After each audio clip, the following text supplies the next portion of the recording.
sublime gracia del Señor. Hermana Marisa, ¿qué tema estamos estudiando? Muy bien, las 70 semanas de Daniel, como un texto que se utiliza para justificar la famosa teoría del paréntesis, que no existe en la palabra, que no aparece por ningún lado, que no tiene sustento bíblico, solamente especulaciones y textos sacados de contexto o malinterpretados. Estamos en la profecía de las 70 semanas de Daniel. Por favor, vamos a Daniel capítulo 9, es nuestro texto base. Daniel capítulo 9, versículo 24 al 27. Cuando lo tengan pueden decir amén. Hermano, yo leo eso y yo no entiendo. Hermano, lo importante es que entiendas que esta profecía habla de Jesús, que el tema central de la profecía y de todas las profecías del Antiguo Testamento es Jesucristo y su obra de redención. Lo importante es eso, que entiendas eso. Lo demás lo vas a entender con el tiempo. No te preocupes por lo que no entiendes. Regocíjate por lo que alcanzas a entender. Lo demás con el tiempo, con la experiencia, con los años y con el estudio lo vas a comprender. Porque de pronto hay personas nuevas y dicen, no, pero yo no entiendo nada. Obvio. Es como entrar a una clase de cálculo, ¿cierto? Entonces, pretender resolver una derivada o una integral o una ecuación diferencial y yo hasta ahora sé las nociones básicas de álgebra, ¿no? Todavía falta, hay que seguir estudiando. Pero lo importante aquí, porque es que esto no es un enigma, o sea, la Biblia no es un enigma incomprensible como nos lo han hecho pensar. No lea el Apocalipsis. Eso es para los expertos, ¿no? ¿Qué expertos ni qué 8 cuartos? Toda la Biblia es inspirada por Dios y útil para enseñar, para corregir, para redarguir, para instruir en justicia, a fin de que el hombre de Dios sea perfecto, enteramente preparado para toda buena obra. Toda la Escritura. No hay enigmas en la palabra de Dios. Lo que hay es dificultades por nuestro escaso conocimiento. Entonces, ¿qué tengo que hacer yo? Estudiar más. Pero si hay algo cierto y fundamental en el estudio de la Escritura es que toda ella gira en torno a Jesucristo. Y esta profecía no es la excepción. Entonces, no entiendo mucho, ¿qué tal, hermano? Jesucristo. Esta profecía trata de la llegada del Mesías. Daniel está orando porque su pueblo está pasando 70 años contra su voluntad en tierra de Babilonia. Y los 70 años no han terminado. Daniel dice, Señor, ¿qué está pasando? Jeremías profetizó que eran 70 años y pues ya se van a cumplir y yo no veo que las cosas tengan la tendencia a cambiar. Y el Señor le dice, tranquilo hijo, tú estás preocupado porque mi pueblo Israel salga del exilio, pues yo te voy a enseñar que va a venir alguien que va a sacar a mi pueblo de las garras del pecado y de la muerte. No los va a sacar de Babilonia, va a sacar a mi pueblo, a los que creen en mí, de la esclavitud de Satanás. Va a ser algo mucho más grande que sacarlos de Babilonia. Y ahí viene la profecía de las 70 semanas. Por eso es que ella inicia, 70 semanas están determinadas sobre tu pueblo y sobre tu santa ciudad, para terminar la prevaricación y poner fin al pecado. Vuelvo y le repito, habla ahí del anticristo, habla del microchip, habla de un paréntesis, o la obra de Cristo, terminar la prevaricación, o sea, la rebeldía, poner fin al pecado, expiar la iniquidad, traer la justicia perdurable, sellar la visión y la profecía y ungir al santo de los santos. Vea, con este solo versículo ya es suficiente para no estar pensando en películas, ni en cosas sorprendentes, ni nada por el estilo. Porque aquí habla de la obra de Cristo. Sabe pues y entiende que desde la salida de la orden para restaurar y edificar a Jerusalén hasta el Mesías príncipe, habrá 7 semanas, el periodo desde que Artajerjes da la orden de reconstruir la ciudad y el templo, el muro, hasta que se termina, 49 años, y 62 semanas hasta la aparición del Mesías, o sea, 69 semanas. Se volverá a edificar la plaza y el muro en tiempos angustiosos, ya lo dijimos, cuando el pueblo de Israel se dispuso en tiempos de Nehemías y Esdras a reedificar el muro y la ciudad, pues los enemigos de Dios se levantaron contra ellos. Por eso él dice tiempos angustiosos, hubo muchísima oposición. Lean los libros, Esdras y Nehemías, y van a tener más información. Versículo 26. Y después de las 62 semanas, es decir, las 62 y las 7 previas, 483 años, se quitará la vida al Mesías, mas no por sí. Es decir, sería asesinado. Y el pueblo de un príncipe que ha de venir, oído el pueblo, aquí no va a hablar del anticristo porque está hablando de un pueblo que vendría, destruirá la ciudad y el santuario y su fin será con inundaciones. Hasta el fin de la guerra durarán las devastaciones. Sobre ese tema vamos a ampliar un poquito la semana que viene, porque el versículo 27 en su parte B utiliza el paralelismo, es decir, en el 27b vuelve y nos repite la misma historia. Atención. Y por otra semana confirmará el pacto con muchos. A la mitad de la semana hará cesar el sacrificio y la ofrenda. Aquí viene la repetición. Después, con la muchedumbre de las abominaciones, vendrá el desolador, hasta que venga la consumación y lo que está determinado se derrame sobre el desolador. ¿Sí? Entonces nos está diciendo, el versículo 26b y el 27b son la misma historia. Pero como ya hemos hablado, la literatura judía utiliza paralelismos, ¿sí? Esto no es cronológico. No nos está hablando que en el versículo 26 va a venir una invasión y en el versículo 27 va a venir otra invasión. No lo debemos entender así. Porque entonces serían no 70 semanas, sino las 71 semanas de Daniel. ¿Por qué? Porque en el versículo 26 nos dice, después de las 62 semanas, o sea, de las 7 semanas y 62 semanas, que son 69 semanas, después de las 69 semanas viene la semana 70. Entonces en la semana 70 se quitará la vida al Mesías, ¿sí o no? Y después dice el 27, y por otra semana, ay, ¿cómo así? ¿No eran 70? Entonces son 71. No, es la misma semana, es la misma semana. Paralelismo judío, paralelismo. Igual que en el libro de Apocalipsis, lo que pasa es que Apocalipsis es más. Pero una vez uno lo tiene claro, es muy sencillo. Apocalipsis lo que utiliza es una reacción cíclica. Nos narra el mismo evento de forma cíclica, visto desde diferentes perspectivas. Entonces Apocalipsis 1, 2 y 3 nos enseña la historia de la humanidad. En el capítulo 4 cambia, vuelve y nos comenta la historia de la humanidad desde la ascensión de Cristo. Y así sucesivamente. En 7 ocasiones diferentes Apocalipsis nos narra la misma historia desde diferentes perspectivas. No es cronológico. Igual acá. Algún día, si el Señor nos lo permite, algún día estudiaremos Apocalipsis. Pero después de que uno tiene clara la estructura, ya pierde uno el miedo y se hace todo mucho más fácil. Uno tiene clara la estructura de Apocalipsis y uno dice, ahora ya entendí. Vamos al versículo 27. Versículo 27. Recuerden que la semana pasada terminamos hablando de Tito, la invasión a Jerusalén, etcétera, pero vamos a ampliarlo dentro de 8 días cuando toquemos la parte B del versículo 27. Versículo 27. La primera mitad de la semana 70. Recuerden que las 69 semanas terminan cuando Cristo viene a la escena de la historia y se presenta como el Mesías y es bautizado. Allí finaliza la semana 69 e inicia la semana 70 con el bautismo de Jesús a sus 30 años en el año 27, en el otoño del año 27 de nuestra era, ¿sí? Allí se inicia la semana 70. ¿Qué nos dice el texto? Confirmará el pacto con muchos.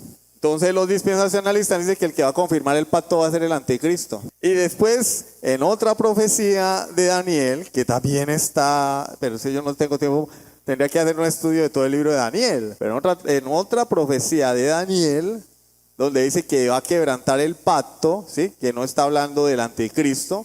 Ellos dicen, mire, aquí hace un pacto, y en la otra quebranta el pacto. No está hablando del anticristo. No está hablando del anticristo. En la otra profecía está hablando de los imperios que se levantarían, ¿sí? Después de la caída de Babilonia, ¿sí? Viene el imperio medo-persa, el imperio griego con Alejandro Magno. Viene después los 4 generales de Alejandro Magno, entre ellos Antíoco Epífanes, los Seleucidas, los Ptolomeos, etc. Ahí no está hablando del anticristo. Y eso ya se cumplió. Pero habría que hacer un estudio de toda la profecía de Daniel. No tenemos tiempo en ese momento. Pero por el momento, allí no habla de que nadie va a quebrantar un pacto, ¿sí? Al contrario, dice, confirmará el pacto con muchos. Y venimos al mismo tema. ¿De quién habla la profecía de las 70 semanas? De Jesús, no del anticristo. Metámonos eso en la cabeza. De Jesús, no del anticristo. Es Jesús el protagonista.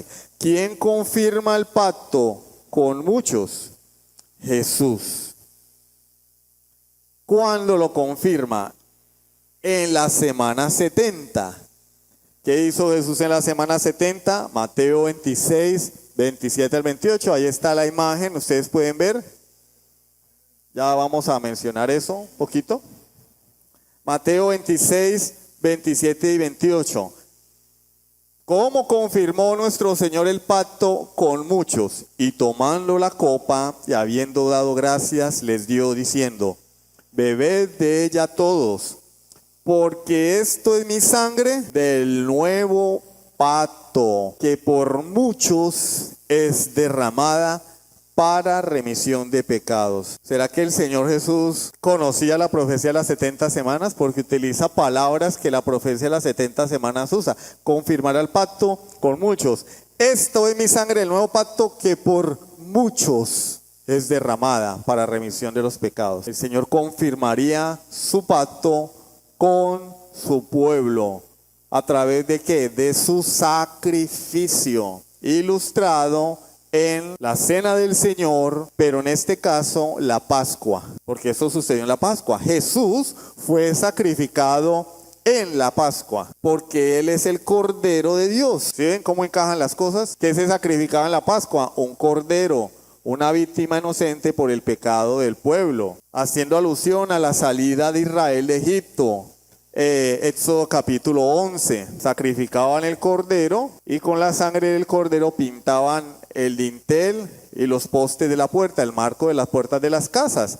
El ángel de Dios, ¿sí?, pasaba por el pueblo, y la casa que no estaba pintada, el ángel de Dios asesinaba al primogénito. Pero aquella puerta que estaba manchada con la sangre, marco de la puerta, no había muerte, había perdón. El ángel pasaba de largo. Eso es lo que significa Pascua, pasar de largo, o Pesach, pasar de largo significa Pascua. El ángel pasaba de largo. Ah, no, aquí está manchado. Listo, pasaba de largo. Y ese cordero asesinado, esa víctima inocente asesinada en la Pascua, apuntaba o tipificaba, en la palabra, tipificaba al Cordero de Dios que quita el pecado del mundo, que sería sacrificado en la última Pascua. Después de eso no se volvió a celebrar la Pascua en medio del pueblo de Dios, el Israel de Dios. Los judíos siguen celebrando la Pascua y ellos no ni saben ni por qué, y por ahí algunos desubicados judaizantes y los tales, las raíces hebreas. Cuando hablaban de raíces hebreas, yo pensé que era así como las raíces del arroz chino, las raíces hebreas. Bueno, hermano, pero es que yo soy más colombiano que el café de Colombia. Sí, yo soy más colombiano que el café de Colombia. ¿Qué raíces hebreas ni qué nada, hombre? ¿No es que ya no hay dos pueblos? Además, todo eso era sombra de lo que habría de venir. Colosenses, todo eso apuntaba a Cristo. Ya vino Cristo. Cristo, vuestra Pascua, ya fue sacrificada por vosotros, dice el apóstol Pablo. Cristo, nuestra Pascua, ya fue sacrificada. Entonces, esa es la sangre del nuevo pacto. Esa es la confirmación del pacto de la que hablaba ¿quién? Daniel. ¿Dónde está el anticristo ahí? ¿Dónde está el microchip? ¿Dónde está la guerra de Rusia con Ucrania? Que es que hay gente que es... Hasta eso le meten a la profecía. No, eso ahí aparece Ucrania y no sé. Ponen a inventar una cantidad de películas y videos. Claro, y eso genera seguidores, ¿no? Es mucho más interesante decir, viene el fin del mundo. Ahora sí, la gente empieza a mirar el video. Y entre más gente vea el video, pues a ellos les llega un dinerito, ¿no? Si uno dice, no pasa nada, tranquilo, pues ¿quién va a ver eso? Hagamos un video donde diga, tranquilo, no pasa nada. ¿Quién va a ver un video de esos? No, pero un video que diga, no, ahora sí se va a acabar el mundo. Bien, profecía sobre los últimos tiempos. Uy, mejor dicho, eso la gente lo ve porque hay un morbo en el ser humano, ¿no? Hay un morbo, hay una malicia. Uy, sí, muestre para ver y cómo. Un video, tranquilos, no ha pasado nada. Y verá que nadie lo va a ver. A veces ni los de acá los ven. Entonces, ya sabemos que Jesús fue ungido en el año 27 y a partir de ese momento comenzó su ministerio público como el Mesías. El ministerio público de Jesús duró 3 años y medio, media semana de Daniel. Una semana de Daniel son 7 años. 70 semanas, 7 por 7, 49. 7 por 70, 490. El ministerio público de Jesús duró media semana o 3 años y medio. Empezó en el 27, en el otoño, y terminó en la primavera, en el año 31. Ya vamos a ver por qué. Ahora bien, el Señor, esos años, recuerden que esta profecía trata sobre Jesús y su trato con Israel. 70 semanas están determinadas sobre tu pueblo y sobre tu santa ciudad. Entonces cuando allí el Señor dice, en Juan capítulo 1, versículo 11, a través de Juan, a los suyos vino y los suyos no le recibieron, está hablando del pueblo de Israel. Él vino a Israel. De hecho, a una mujer le dice, yo he sido enviado a las ovejas perdidas de la casa de Israel. Y le dice, no es lícito tomar el pan de los hijos y darlo a los perrillos. Él le dijo, hija mía, yo fue a salvar a Israel. Obviamente él vino a salvar al mundo. Pero ese tiempo, el trato era de Dios con Israel. Por eso Jesús no fue más allá. Quienes fueron más allá fueron ¿quiénes? Los apóstoles. Él les dice, cuando muere y va a ascender a los cielos, muere, resucita, va a ascender a los cielos, y de hacer discípulos a todas las naciones. Pero Jesús no fue a todas las naciones porque su trato era con las ovejas perdidas de la casa de Israel. Ese pacto con muchos, con el pueblo de Israel. Él estaba tratando con el pueblo de Israel. Pero ¿qué pasó? Los suyos no le recibieron. Versículo 12. Mas a todos los que le recibieron, a los que creen en su nombre. Y esto ya lo escribió Juan después de haber muerto Jesús. Cuando el evangelio ya estaba siendo predicado a los gentiles, dice, a los que creen en su nombre, sin importar, porque ese mismo Juan que escribió Juan 1:12, escribió Juan 3:16, porque de tal manera amó Dios al mundo que ha dado su Hijo unigénito para que todo aquel que en él cree no se pierda, mas tenga vida eterna. Estaba hablando de la predicación del evangelio a todo el mundo. A los que creen en su nombre les dio potestad de ser hechos hijos de Dios. Pero en este momento Dios estaba tratando con Israel. Sigamos. A la mitad de la semana hará cesar el sacrificio y la ofrenda. ¿Cuándo fue esa mitad de la semana? Bueno, a los 3 años y medio, porque la semana, 7 años, esa semana de Daniel. 3 años y medio después de ser bautizado, Jesús fue a la cruz. Jesús fue a la cruz. Y con la muerte de Jesucristo cesó el sistema sacrificial judío. ¿Por qué razón? Como dice Diomedes, ¿por qué razón? Porque Cristo es el cumplimiento de todas las profecías y figuras del Antiguo Testamento. Toda la religión judía, todo el sistema sacrificial judío nos anunciaba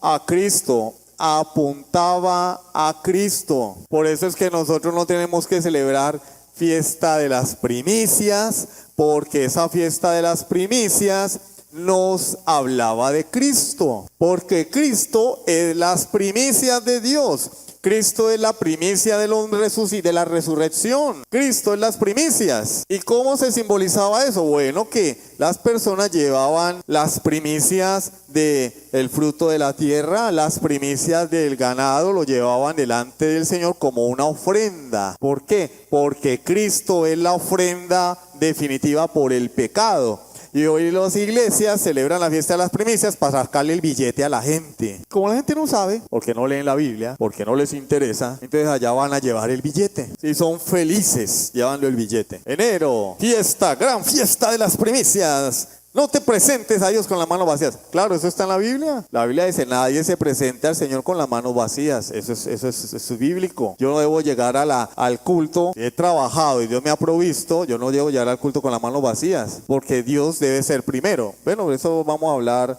más adelante. Yo creo que el domingo vamos a tocar algo de eso, por el tema de la predicación. Si bien es cierto que yo tengo que honrar a Dios con mis bienes, si bien es cierto que yo debo ofrendar a Dios, por otra parte, es falso que yo tenga que celebrar una fiesta para sacarle dinero a la gente, con el tal cuento de las primicias. Otros celebran la Pascua, pero es que Cristo es nuestra Pascua, ya fue sacrificado por nosotros. Fiesta de los tabernáculos, Cristo es el tabernáculo viviente de Dios. Juan 1:14, Juan capítulo 1, versículo 14. ¿Qué dice Juan 1:14, amor? Keila. Y el Verbo se hizo carne y habitó entre nosotros. Y vimos su gloria. Gloria como del unigénito del Padre, lleno de gracia y de verdad. El Verbo, el eterno Hijo de Dios, tabernaculizó. Es lo que significa la palabra habitó entre nosotros. Se hizo carne, asumió toda la naturaleza humana y tabernaculizó, puso su tienda en medio de nosotros. Entonces, ¿cuál fiesta de los tabernáculos vamos a celebrar? O sea, ¿por qué? ¿Por qué? Y de paso traiga su ofrenda, ¿no? Pues porque ustedes creen que esas fiestas las hacen así porque sí, ¿no? Hay que recoger Villegas, hay que aprovechar la oportunidad para recoger Villegas, ¿no? Cristo ya cumplió eso. Yo no tengo por qué celebrar fiesta de los tabernáculos, ni fiesta Pascua, ni Pentecostés, dotes, ni las primicias, nada de eso, porque Cristo es el cumplimiento de todas esas fiestas. Entonces cuando Cristo viene, ese sistema sacrificial caduca. Se llegó la fecha de vencimiento, hermano. Ese sistema sacrificial tenía fecha de vencimiento y la fecha de vencimiento nos la dio el profeta Daniel. ¿Cuándo va a caducar? A la mitad de la semana 70. Cuando uno compra un producto, unas sardinas, ¿cierto? Esa tienen como fecha de vencimiento 10 años. Vence en el 2035. Todavía me la puedo comer. Se la come uno y se brota. Se intoxica. Sobre todo con esas, las que vienen en una bolsa, que vienen con frijol chino y eso. Bueno. Entonces parece uno un racimo de uvas, todo brotado. El Señor hace cesar el sacrificio y la ofrenda. Versículo 26, parte A. Y después de las 62 semanas se quitará la vida al Mesías. Por eso el Señor antes de morir estableció el nuevo pacto. Pues no lo iba a hacer después de morir. Lo hizo antes de morir porque Él iba a ser ese cordero sacrificado de manera con efectos perpetuos por ti y por mí. Los sacrificios de los sacerdotes tenían que ser todos los años. Todos los años. Cada año. Jesús sacrificado una vez y para siempre. Entonces, la última semana se divide en 3 años y medio. Viene el cese del sacrificio de la ofrenda, ¿sí? Y después 3 años y medio, porque es una semana. Entonces, vamos ahora sí a examinar un poquito la primera parte de la semana 70. Los primeros 3 años y medio. Tiene que pasar exactamente 3 años y medio, porque el Señor no se equivoca. Él no dijo más o menos a la media semana, no, a la mitad de la semana. Bueno, más o menos a los que nos equivocamos somos nosotros a veces con los cálculos y tal, por la lejanía del tiempo. Pero Dios no se equivoca y por eso se cumplió. Si miramos hacia atrás, todo se cumplió. Entonces, exactamente pasaron 3 años y medio. ¿Por qué? ¿Puede ir hacia atrás, mi amor? Mi amor hermoso. Ahí está, vea. Lo podemos calcular o podemos concluirlo porque ocurren 4 Pascuas. 4 Pascuas, ¿sí? En la vida de Jesús, en su ministerio público, ¿no? Él se manifiesta en el otoño del 27, allí es bautizado por Juan, su primo. Después en la primavera del 28, primera Pascua. Primavera del 29, segunda Pascua, allá 1 año, ¿no? Del 29 al 30, el segundo año, ¿sí? Tercera Pascua. Y del 30 al 31, ¿sí? Cuarta Pascua, crucifixión del Señor. ¿Y de dónde saca usted eso? Que bueno, vamos a la palabra del Señor, ¿sí o no? Es nuestra única, segura y confiable regla de fe.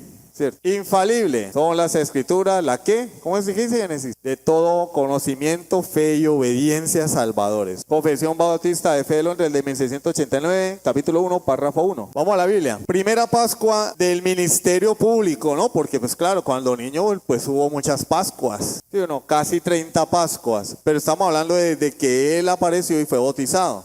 Él no fue bautizado en la Pascua. Fue bautizado en otoño, 6 meses antes. Juan 2, del 13 al 14. Estaba cerca la Pascua de los judíos y subió Jesús a Jerusalén. Y halló en el templo a los que vendían bueyes, ovejas y palomas y a los cambistas allí sentados. Primavera del año 28. ¿Qué dice? Estaba cerca la Pascua de los judíos. Esa fue la primera limpieza del templo que el Señor hizo. Si el Señor, yo les pregunto a ustedes, queridos hermanos, si el Señor se indignó porque vio a los saduceos haciendo negocio en el templo de Dios, que era un templo físico, vendiendo las bestias para el sacrificio, cambiando dinero. Mire, alguien buenista podría decir, pero estaban haciendo una buena obra. ¿Por qué? Porque había personas que venían de lejos y no podían traer la víctima para el sacrificio, no la podían traer. Imagínense un judío que viniera desde Egipto a celebrar las fiestas, a celebrar la Pascua, tener que traer un animal desde allá. No,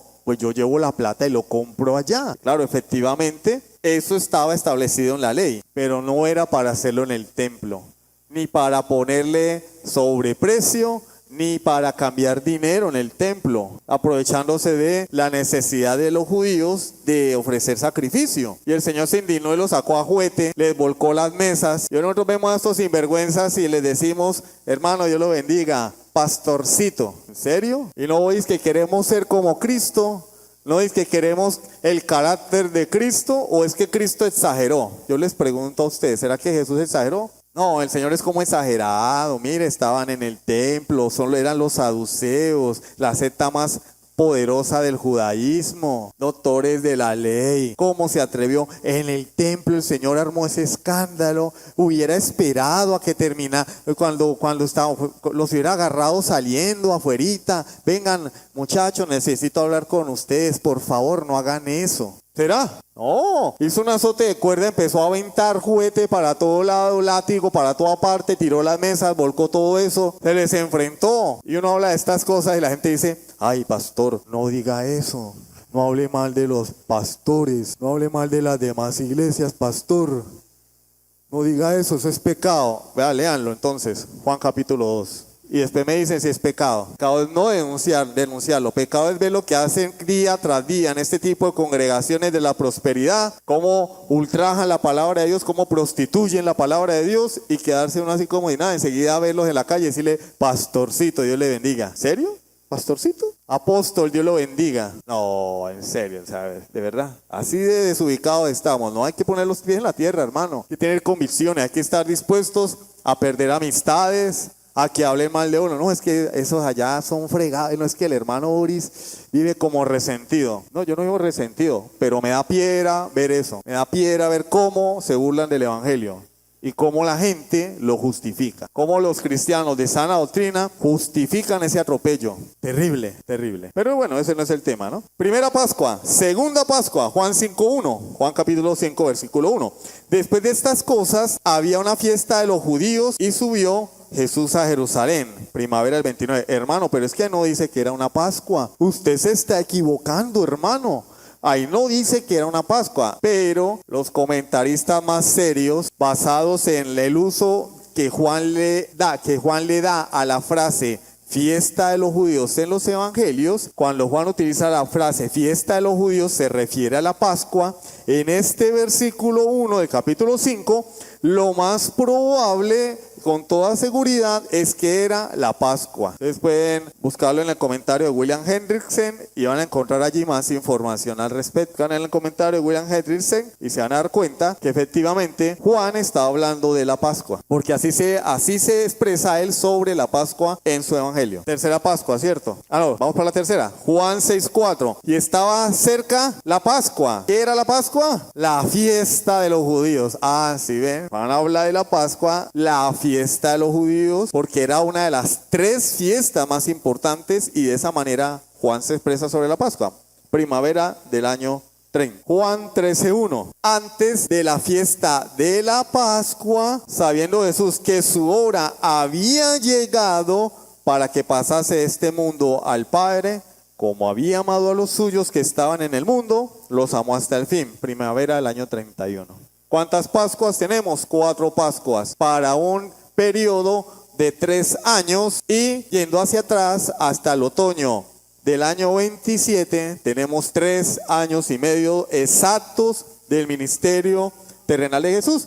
Y de hecho, pues esto no es algo que solamente han visto los reformados, los mismos dispensacionalistas. O sea, esto es algo que nadie contradice. Todo el mundo sabe que Jesús tuvo un ministerio terrenal de 3 años y medio. Eso no tiene discusión. Es que yo lo que he querido es demostrar que es verdad. Es verdad que el ministerio de Jesús fueron 3 años y medio. Ahí está las evidencias. ¿Cómo sabía Jesús que su hora había llegado? No, porque se lo reveló el Espíritu Santo de manera sobrenatural. Jesús es Dios, pero también es hombre. Jesús tuvo que estudiar todas las escrituras. Jesús tuvo que amar la palabra de Dios. ¿O es que usted cree que entonces lo de la cruz fue un circo? Eso no le dolieron los clavos, no le dolieron la corona de espinas, no. Fue hombre. Tuvo hambre, tuvo sed, él tuvo que aprender. El evangelio de Lucas nos dice que el niño crecía en estatura y en sabiduría. Él tuvo que aprender, él tuvo que capacitarse. Y teniendo el conocimiento de la profecía de las 70 semanas de Daniel, lo más probable, porque la Biblia no lo dice de manera explícita, es que él supiera que 3 años y medio después de su aparición en la escena terrenal, su ministerio público, él iba a ser asesinado. Él lo sabía. Por eso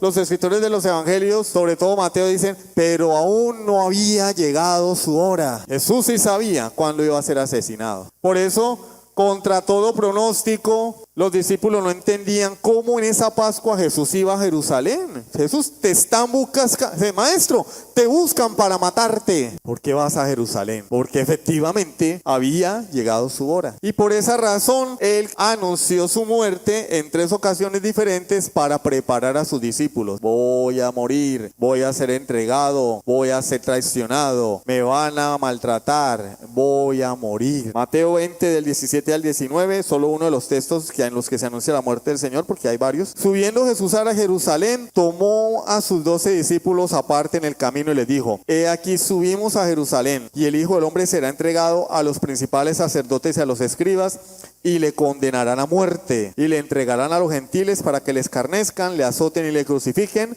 mas al tercer día resucitará. Ustedes leen el Evangelio de Juan a partir del capítulo 14, perdón, del 13 viene el lavamiento de los pies de los apóstoles. A partir del capítulo 14 el Señor comienza a anunciarles, a darles esperanza, a darles consolación, porque dice: yo me voy, yo seré quitado de vosotros, os enviaré un consolador, etcétera, etcétera, etcétera. ¿Por qué? Porque él sabía que su hora había llegado. De manera sobrenatural, por el poder del Espíritu Santo, conocía muchas cosas, pero también de manera natural, como hombre, sabía muchas cosas. Eso no fue que el día del bautismo él estaba allá en el río Jordán y vino el Espíritu Santo y lo agarró así como dicen los carismáticos, que el Espíritu Santo los agarró. No. ¿Cómo podía este niño debatir con los doctores de la ley?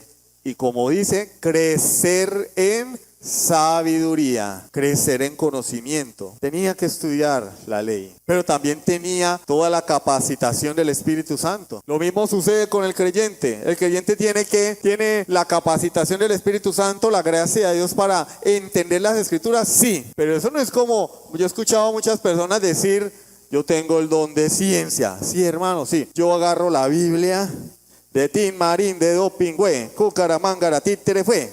Aquí agarro, lo leo y el Señor me revela qué es lo que dice. Hermano, dejemos las bobadas, pongámosle sentido común a la vida. O sea, ¿de verdad? ¿Será que así funciona? Y entonces todos los textos de la Escritura donde el Señor en el Antiguo Testamento nos ordena estudiar su palabra, repetirla en el camino, en la casa, levantarnos al acostarnos, enseñarla a nuestros hijos, donde el Señor nos manda a escudriñar las Escrituras, donde Pablo nos ordena llenarnos del conocimiento de Dios. No, hay una parte que hace Dios de manera soberana, pero nosotros tenemos una responsabilidad. No crean que solamente con recibir a Cristo ya vamos a... No, oiga, pero esto no lo entiendo. Pero ¿cómo quieres entenderlo si no lo estudias? Eso sí, para el TikTok, para el Netflix, hermano, eso sí hay tiempo. Para estudiar la Biblia, no. Cuando se va la luz, saque la silla, sientes en la puerta a hablar con el vecino. ¿Y por qué no agarramos la Biblia y nos ponemos a leerla? Comentario, un libro. Cuando llega Navidad, zapatos, pantalones.